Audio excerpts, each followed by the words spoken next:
Well, hello everyone, and welcome to Module 3, almost halfway through the semester. I hope you're enjoying the course, but I know it's a lot of material coming at you quickly. I hope you like the pace and the way that it's laid out, and I hope you understand the historic perspective that we're taking. You'll see as you get into now the Gothic era, and then the early Renaissance, and then the Renaissance, and then the High Renaissance, any of which we could take and make an entire semester of. Watch what happens as we get into this section. I'll take the Gothic, for example.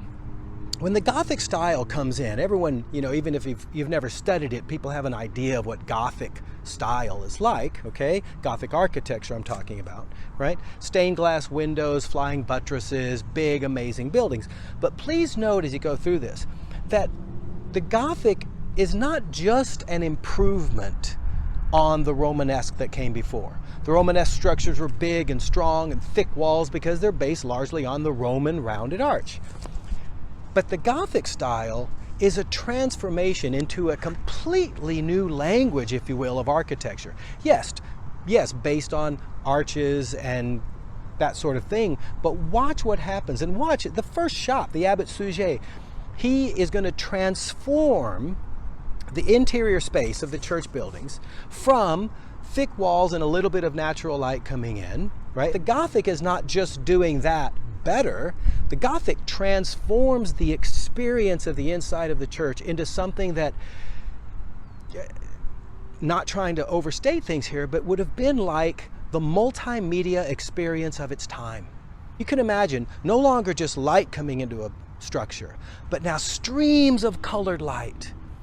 And no longer just an barrel vaulted structure with an arched opening, but now pointed arches with ribs that soar up, well over 100 feet in the air for the interior space, and walls that appear like they're made out of glass, all the while shimmering light. And if you can imagine walking in, the light, the streaming light, perhaps incense, the chanting, the singing of songs, and not just for church services, right? We remember these churches, these structures are the centers of town. I mean, weddings and baptisms and meetings and decisions about city life happened in the church. So the church is the focal point, and the Gothic architects, with Suger as the lead, right, the model, completely transform that space into what they would say is heaven on earth, okay? So watch for this. Again, the word is transformation. And then we get into the early Renaissance, and here's why the Brunelleschi video comes up. Brunelleschi comes around the early 1400s. Ideas of the Renaissance. So Renaissance, as you will learn, means rebirth. Rebirth of what? The Greco-Roman ideal that you've covered here. Balance, order, proportion, harmony, the individual as the hero. Okay. Well, the Renaissance is about bringing that back, but I want you to watch the video about Brunelleschi because I want to try to see if you can get a glimpse into the mind of a late medieval period person. Here's what I'm trying to say. Brunelleschi wasn't walking around saying, "Oh, this is awesome. We're in the Renaissance. We have big ideas. We're going to bring back the Greco." No. People have been talking throughout what some call the Dark Ages, the medieval period, right? And so just notice this. I'm not going to give it away, but just look at the attitude of a Brunelleschi. As you watch through, just ask yourself, what does it take from a culture to produce a person like that? Who's not afraid to dream big, who's not afraid to do something that's never been done before. Everyone's saying it's going to fail, and oh, by the way, you're not even trained to do it. So I would just suggest to you that as we look at the medieval period, the Middle Ages, I may have mentioned this before, I don't think that they are as dark as we think, right? The Renaissance is an amazing time in history and deserves all the applause and all the credit that it gets. But the Renaissance doesn't come out of nowhere. If it's true that the Dark Ages are so dark and everyone's illiterate and scared, and it's really fascinating to see what we call the early Renaissance and to say, where'd these people come from, right?